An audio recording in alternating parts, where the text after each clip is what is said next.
High guys, welcome to my YouTube channel. तर कशा आहात तुम्ही? मजेत ना? आता आपण चाललोय आता डोंबिवलीचे गणपती बघायला. त्याला ही लोक आली आहेत त्यासाठी, त्यामुळे चाललोय. थोडेसे गणपती वगैरे बघू, म्हणजे जास्ती वेळ नाही घालवणार. म्हणजे नाईटचा गणपती बघायला चाललो, म्हणजे जास्ती वेळ नाही घालवणार. मोजकेच गणपती आहे डोंबिवली ईस्ट वेस्ट मधले, तेवढेच करू. दादा भाई वगैरे कोण नाही आहे. मी आहे, स्नेहा आहे, पणू आहे आणि दोघं आहेत आणि अक्कू आहे.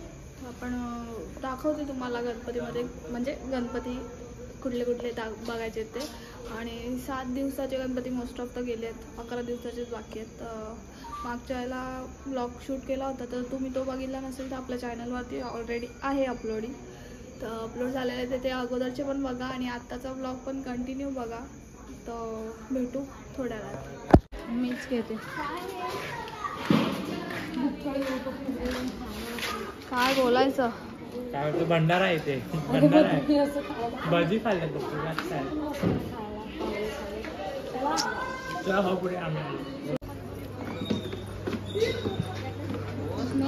मला असं वाटतं आपल्यालाच ट्रेन करावं लागेल गणपती बघायला जाणार आहे. तर आई होती बाहेर आहे, याला तिथे लक्ष दिले. इथे आलोय डायमंडच्या राजाला. म्हणजे डोंबिवलीमधले जेवढे पण आहे ईस्ट वेस्ट मधले, त्यांना सगळ्यांना माहिती आहे याचं, म्हणजे पारंपरिक आगमन सोहळा वगैरे पण असतो. तर त्यांना माहिती आहे सगळ्यांना कसं काय असतं. तर आपण मंडळाची जेवढी आहेत, म्हणजे पोरं वगैरे ती लोक बघतात सगळं, त्यांच्याकडनं थोडीशी इन्फॉर्मेशन घेऊया. तर आपण आता मंडळाच्या माणसांकडनं थोडीशी माहिती घेऊया. आमच्या मंडळाची स्थापना श्री सिद्धिविनायक मंडळ हे 2009 साली स्थापना झाली. आत्ता हे 16वे वर्ष आहे. काय कॉन्सेप्ट असतो? कॉन्सेप्ट म्हणजे आम्ही जेव्हा सुरुवात केली होती 2009 साली, तेव्हापासून आमची एकच कॉन्सेप्ट होती की आपल्या ह्या गणेशोत्सव मंडळात आपल्या विभागातील सर्व रहिवासी एकत्र यावे आणि ह्या मंडळाच्या तर्फे आपण वर्षातून जे काही सण येतील, जेवढे सार्वजनिक सण म्हणा किंवा काय, तर सर्व आपण ह्या मंडळाच्या तर्फे आपण साजरे करायचे, जेणेकरून सर्वजण रहिवासी आपले एकत्र येतील म्हणून.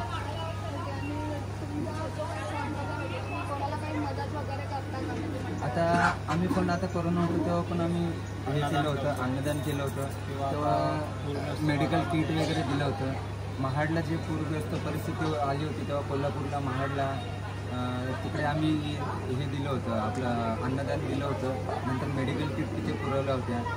नंतर आपण दरवर्षी इथे आपलं आरोग्य शिबिर राबवतो.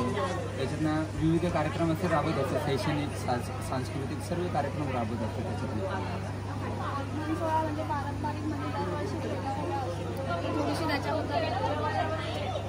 दरवर्षी वेगवेगळी, म्हणजे हे आता लोकांचं प्रेम आहे. दरवर्षी त्यांची अपेक्षा वाढत जातात आमच्याकडनं आणि त्यांच्या अपेक्षा पूर्ण करणं ही आता आमची जबाबदारी झाली. तर आता ह्या वर्षी समजा काय त्यांनी सांगितलं की असं असं हे पाहिजे आम्हाला, म्हणजे असं केलं तर चांगलं होईल. तर आम्ही त्यांचं सजेशन पण घेतो की बा तुम्हाला काय अजून पाहिजे, म्हणजे कसं झाला पाहिजे, सण साजरा कसा झाला पाहिजे. तर आमच्या इकडचे जे वरिष्ठ लोक आहेत किंवा काय ते सल्लागार आहेत, त्यांचं पण आम्ही त्यांच्याकडनं विचारतो की तुम्हाला कसं पाहिजे, कसं साजरा झाला पाहिजे, काय कमी आहे का, अजून काय त्रुटी आहेत, कसं सर्व विचारतो तुम्ही.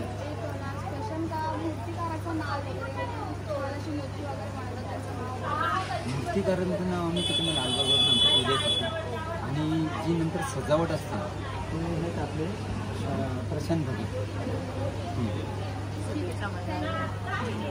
गणपती बाप्पा मंगल मूर्ती श्री सिद्धिविनायक मित्र मंडळाचा.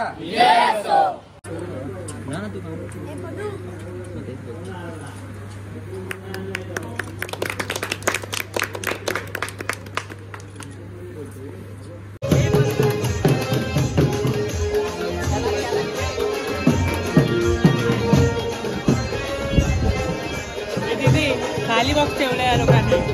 अरे काय नाही होत. आणि आहे ते वाजवायला बसलाय.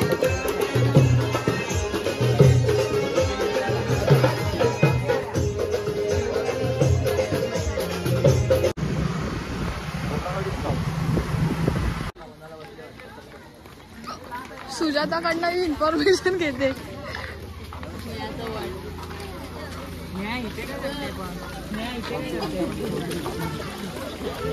मग ना कसे बघतायत बाई.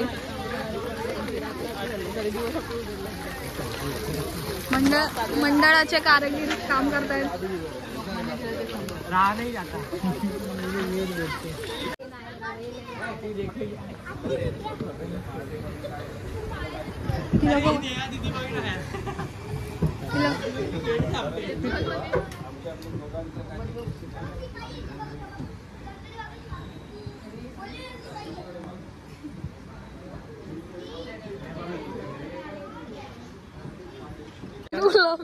गुलाबजाम चोरलाय आणि हिने चोरलाय. हिला आतमध्ये जाण्याचा फायदा हिला आतमध्ये जाण्याचं सांगितलं मी फायदा उचलला. चला असं सांग आता तुमच्या मित्रमंडळाबद्दल. आमच्याबद्दल काय सांगणार? तुमच्याबद्दल नाही, तुमच्या गणपती गाडी घेतली आहे 5005. आमच्या मंडळाचं नाव सहकार मित्र मंडळ. 1984 रोजी आमच्या मंडळाची स्थापना झाली. आमच्या मंडळाचे ज्येष्ठ नागरिक आहेत त्यांनी आमच्या मंडळाची स्थापना केली. हे यंदाचं आमचं 41वं वर्ष आहे. ठीक आहे. आमच्या मंडळाची जी बापाची मूर्ती आहे ती आमच्या शिवाजी आपले छत्रपती शिवाजी महाराज आहेत त्यांची प्रतिकृती म्हणून आपण हे केली आहे. यंदाची पिढी जी आहे मोबाईलमध्ये हरवलेली तुम्ही बघू शकता. हे सगळे त्या सगळ्यांना आपल्या महाराजांचा काही इतिहास माहिती नाही. त्यांना थोडीशी इतिहासाची माहिती देण्यासाठी आम्ही पूर्ण आपलं जे काही डेकोरेशन आहे ते केलेलं आहे. Okay, thank you.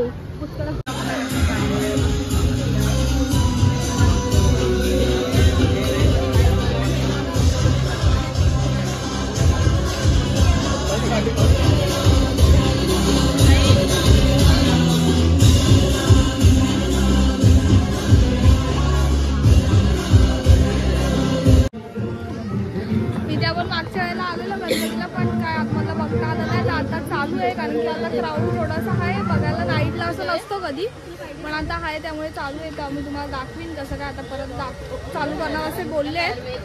तर चलो व्हेज चायनीज खाऊया. 1 मिनिट.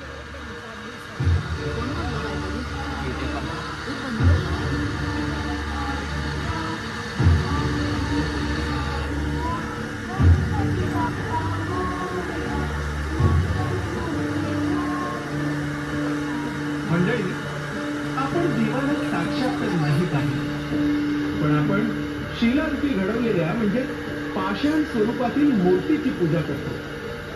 मग असे का? मूषक म्हणजे उंदीर, जो श्री गणेशाचं वाहन आहे. दगड रूपात आपण त्याला पूजनीय मानतो. त्यांच्या कानात आपल्या इच्छा सांगतो आणि तोच उंदीर जिवंत रूपात आपल्या घरात आला की आपण त्याला ठार मारतो. सापाला देव मानले जाते, त्याची पूजा केली जाते.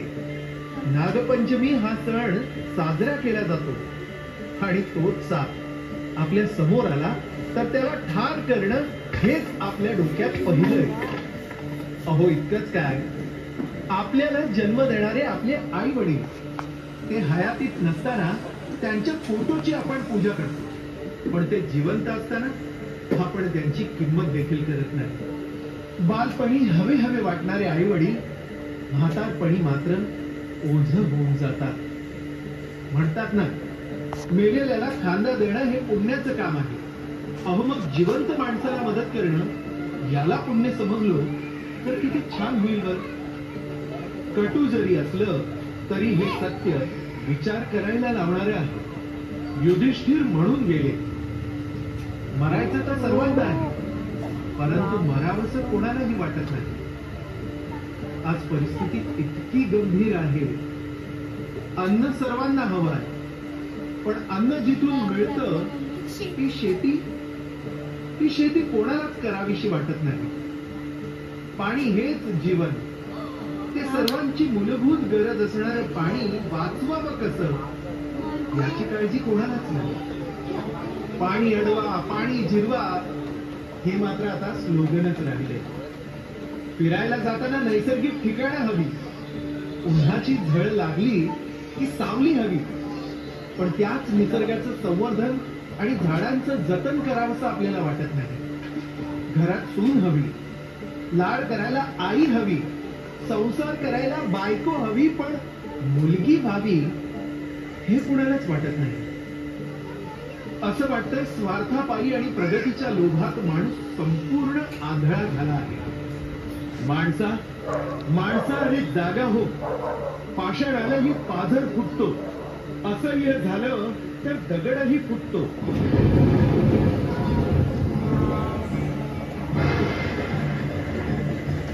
बघ तुझ्या हातून काय काय निसटत गेलंय. सतयुग संपलं, त्रेतायुगही हातून निघून गेलं. अगदी द्वापार युग सुद्धा आता उरलं नाही. आता तुझ्या हाती उरलंय ते याच परमेश्वरानं निर्माण केलेलं कलियुग. हा अखंड उरलेला कलियुगाचा स्तंभ अजूनही समतोल राखू शकतो. पण तू वेळीच जागा नाही झालास ना तर या कलियुगाचाही विध्वंस होईल.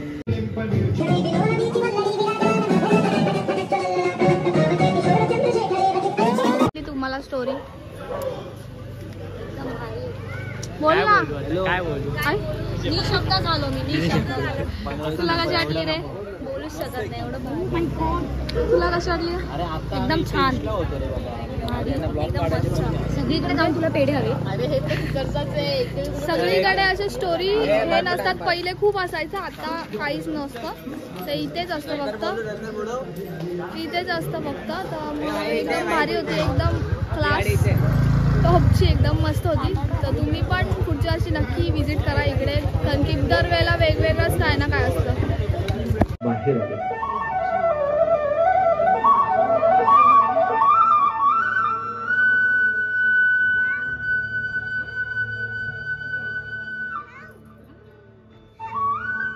आपण इथे पण अशी कन्सेप्ट स्टोरी बघितली, पण आपल्याला आधीच बघायला भेटली. पण मूर्ती खतरनाक होती, मूर्ती पण मस्त होती. कारण की आमच्या डोंबिवलीत तर आम्ही अशा मूर्त्या बघितल्या नाही आहेत, वेगळ्या थोड्याशा युनिक. तर आता बघितल्या आहेत, पण मस्त वाटलं. बघितल्या असते ना स्टोरी.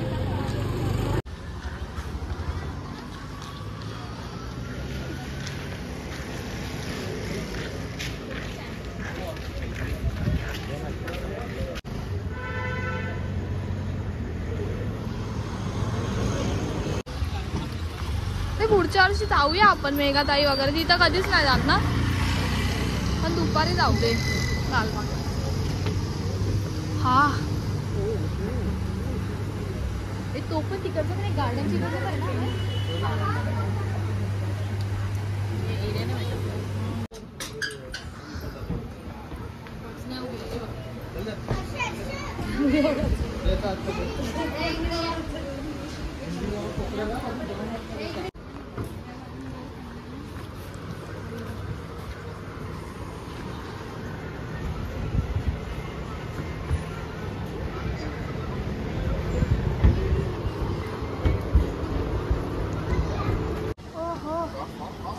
खतरनाक, मस्तच.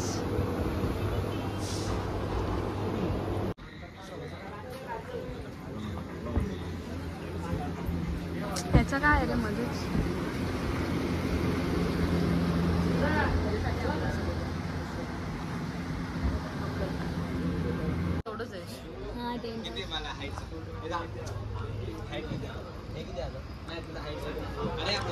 खतरनाक. याच्यात असं सांगितलंय का इकडनं जे पाणी येतं पावसाचं ते असं मग येणार, मग ते पाणी आपण टॉयलेट फ्लशिंग, कार धुण्यासाठी, कपडे धुण्यासाठी, असं बागेत पाणी घालण्यासाठी, या सगळ्यासाठी वापरू शकतो. तर पाणी वेस्ट करू नका. बोलवलंय लवकर ये, चल.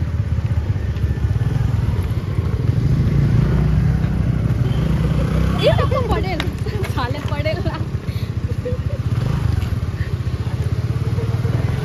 आपण आता इकडनं वेस्ट वरनं एक गणपती बघूया, इथला कुठला तरी आहे.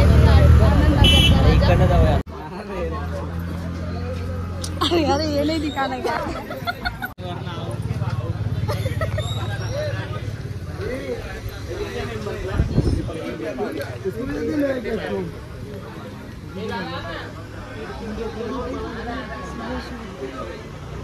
तो इथे पार्सल घ्यायला आली, बाहेरचं खायला पाहिजे नुसतं या पोरीला. आणि अजून तर काहीतरी तारीफ करणार होती, जाऊ दे. ही पण नाही ही पण तशीच आहे, ही पण बाहेरचाच खायला पाहिजे हिला पण. मी आता का खाते की मी सकाळी 11 वाजता मेदूवडा खाल्ला, त्याच्यानंतर काय मेदू मेंदू नाही मेदूवडा बोलतात त्याला. कुठून आले, कसा असतो तो? अंबिका. मेंदूवडा नाही बोलत माझ्या आईशी, मेदूवडा बोलतात. तुझ्या आईशी आत्याचं काय होईल.